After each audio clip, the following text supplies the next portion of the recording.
बिहार श्रमजीवी पत्रकार यूनियन की एक जिला स्तरीय बैठक सदर प्रखंड के प्रखंड सभागार में आयोजित की गई, जिसमें जिला भर के विभिन्न प्रखंडों से पत्रकार पहुंचे थे। पत्रकार से जुड़े विभिन्न मुद्दों पर चर्चा की गई। कार्यक्रम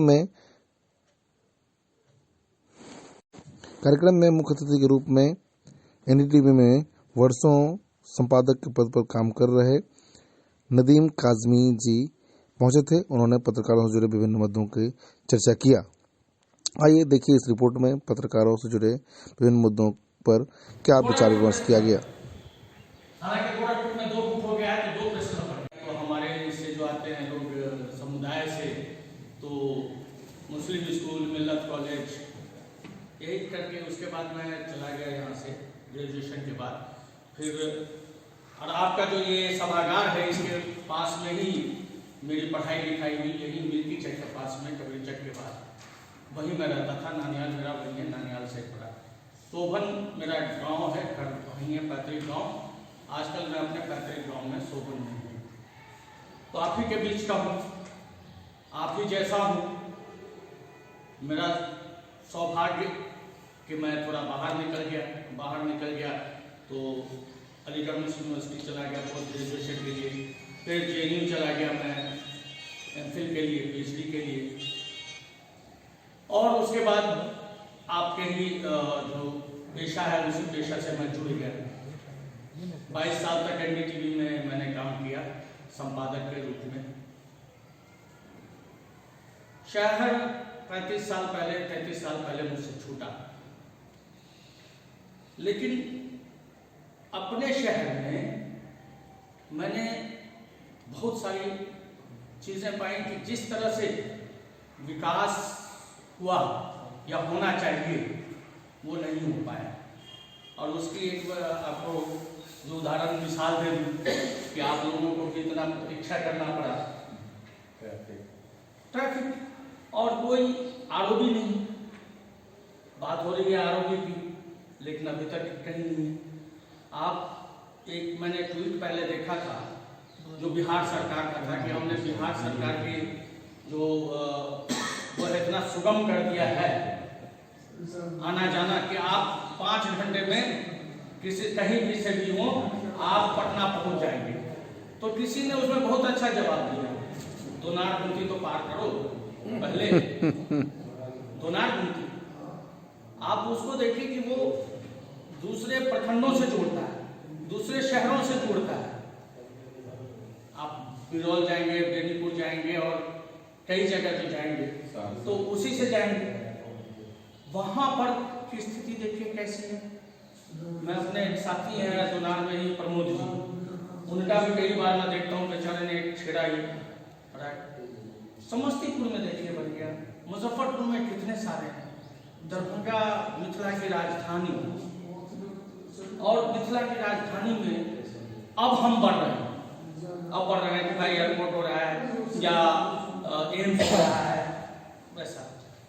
तो कहीं ना कहीं हम सब बिरादरी के, जो हमारी बिरादरी है पत्रकारों की, शायद हम लोगों ने उतनी मेहनत नहीं की उसमें, जिसकी वजह से हम सरकार को या प्रशासन को जगा सकें, या उसकी पत्रकारिता का मतलब ही हम लोगों ने अध्ययन किया तो उसमें यही था कि सरकार की जो कमियां होंगी, जो नाकामी होगी, प्रशासन की जो कमी होगी, उस कमी को हम उजागर करेंगे, उसको हम बार बार करेंगे, तो उसको हम कस के रखेंगे सरकार को, प्रशासन को।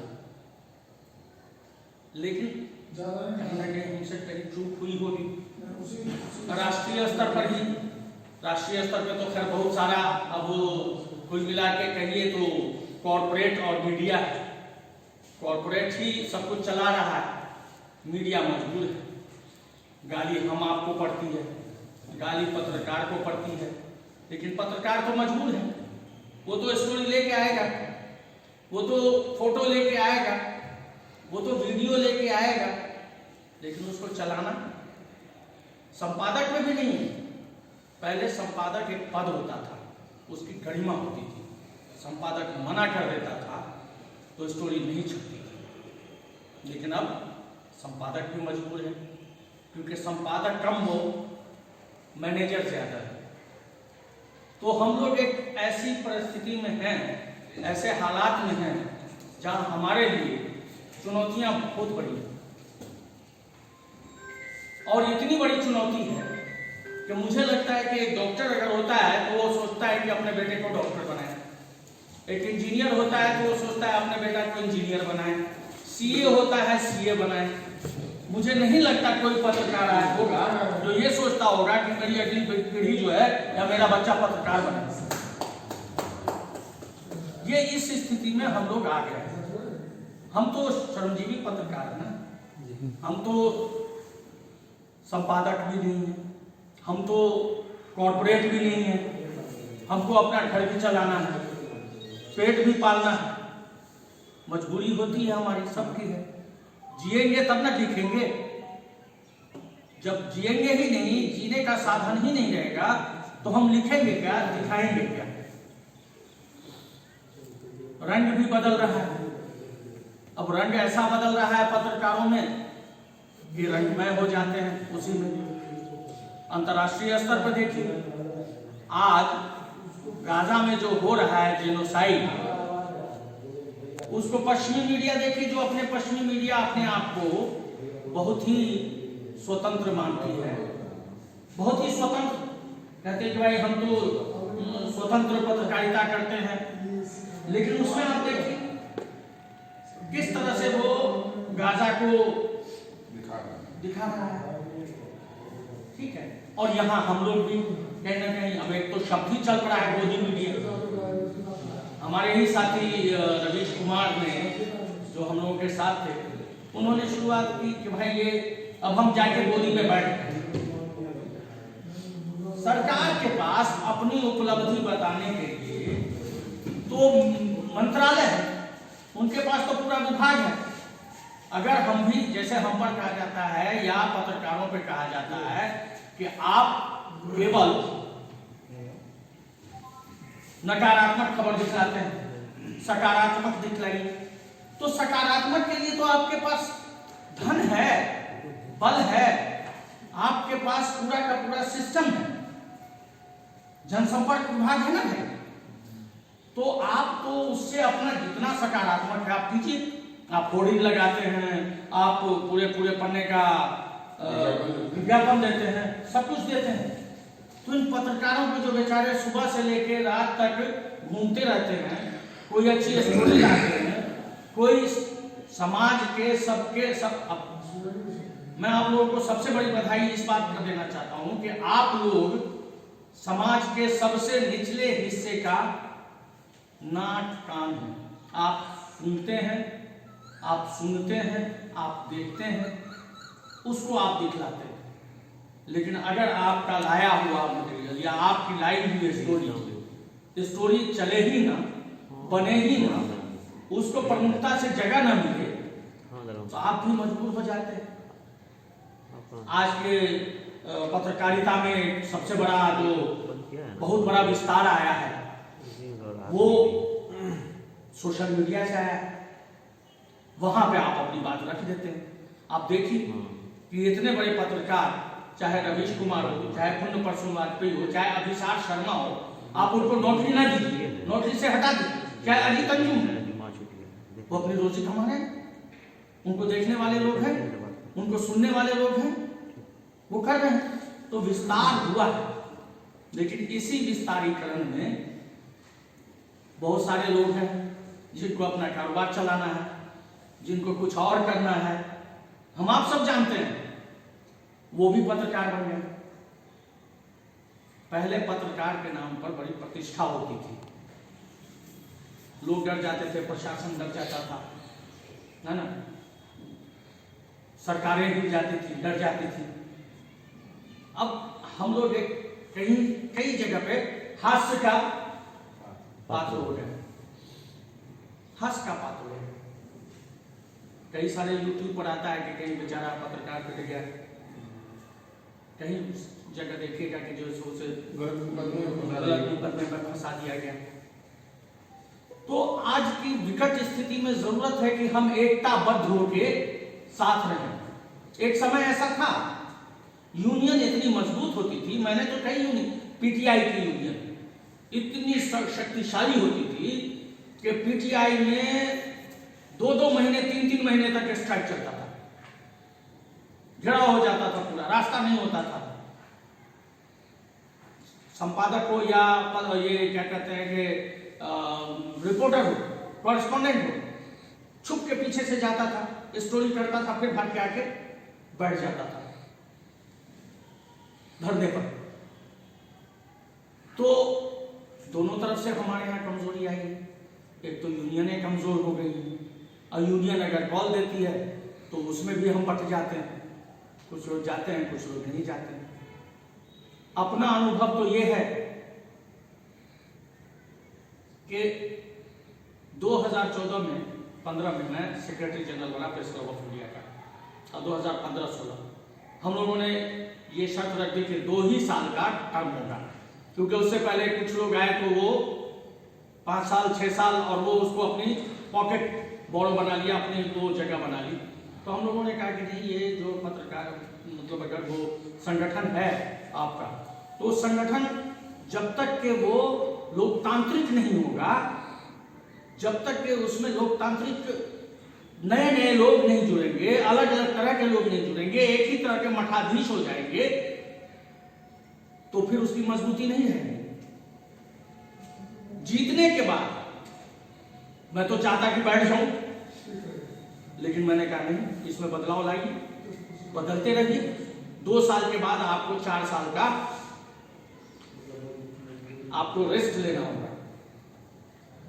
तो 2 साल के बाद आप 4 साल रेस्ट लीजिए। उस वक्त 2 लोग नए आ जाएंगे, 4 लोग नए आ जाएंगे। और ये हमने किया।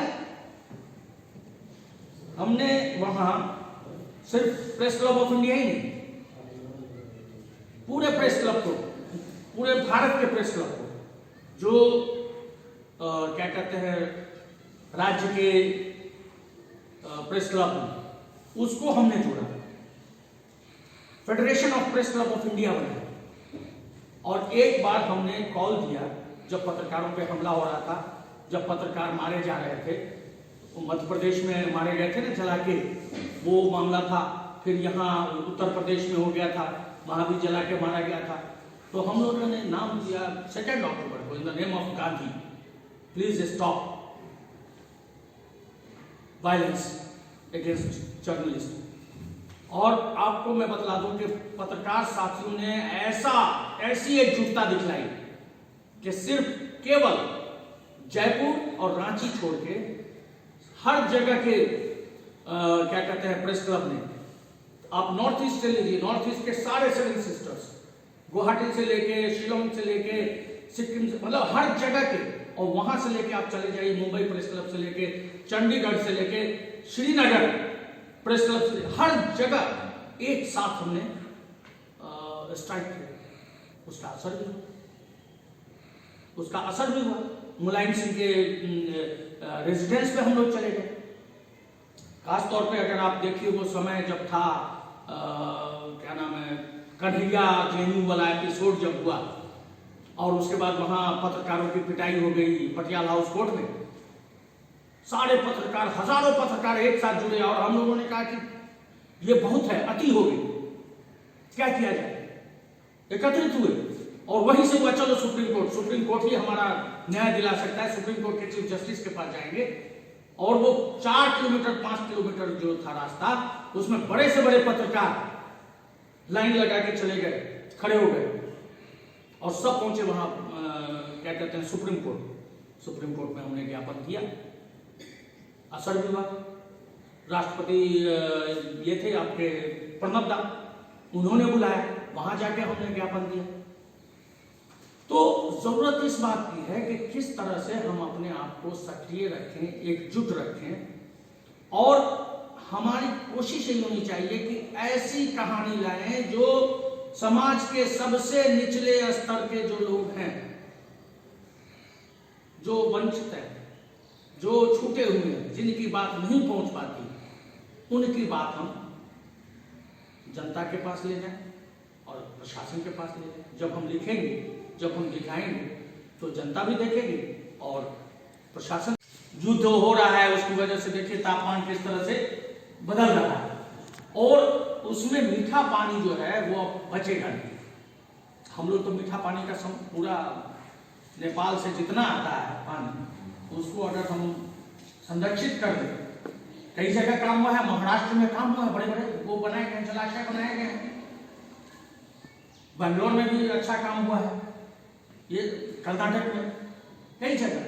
हमारे लिए आज इतना इम्पोर्टेंट वो है मुद्दा कि अगर हम दरभंगा जो तालाबों का शहर है, नदियों का शहर है, इधर कमला है, उधर बागमती है, ये सारे जो है इसको अगर हम बचा लें तो शायद आने वाले पीढ़ी के लिए हम लोग कुछ छोड़ के जाए। ये हमारी बड़ी जिम्मेदारी है। प्रेस क्लब का यह है कि जब तक के कोई भी संस्था वो लोकतांत्रिक मूल्यों पर नहीं चलेगी, वो संस्था मजबूत नहीं हो सकती। जब हमने federation of press club of India बनाया तो हमारे एक साथी राव साहब लखनऊ प्रेस क्लब के करता धरता है, हम लोग तीसरा हालांकि सैद्धांतिक रूप से हम लोग बहुत क्लोज हैं, जो हमारा जो चीज हम समझते हैं मानते हैं उसी तरह से वो भी मानते हैं। लेकिन मैंने उन्हें नहीं बुलाया, मैंने उन्हें इसलिए नहीं बुलाया कि वहां पर वो सिद्धांत गलत हो रहा है कि आप मठाधीश बनकर उस जगह को आपने कब्जा कर रखा है, नए लोगों को आप आने नहीं दे रहे हैं, उसकी लोकतांत्रिक जो प्रक्रिया है उसको आप बाधित कर रहे हैं। हमने वाराणसी से बुलाया, हमने इलाहाबाद से बुलाया, उत्तराखंड के भी कई जगह से बुलाया। तो जहां लोकतांत्रिक प्रक्रिया होगी उसमें नए सुझाव आते रहेंगे, नए लोग आते रहेंगे। कहते हैं ना, पानी अगर बहता है तो शीतल और साफ होता है। अब पानी जता जो है गड्ढा में चल जाते हैं तो सैर जाते कि नहीं, उम्मीद पड़ जाते, किछु आर पड़ जाते, सैर जाते, एक जैसे कर अपना सब सोच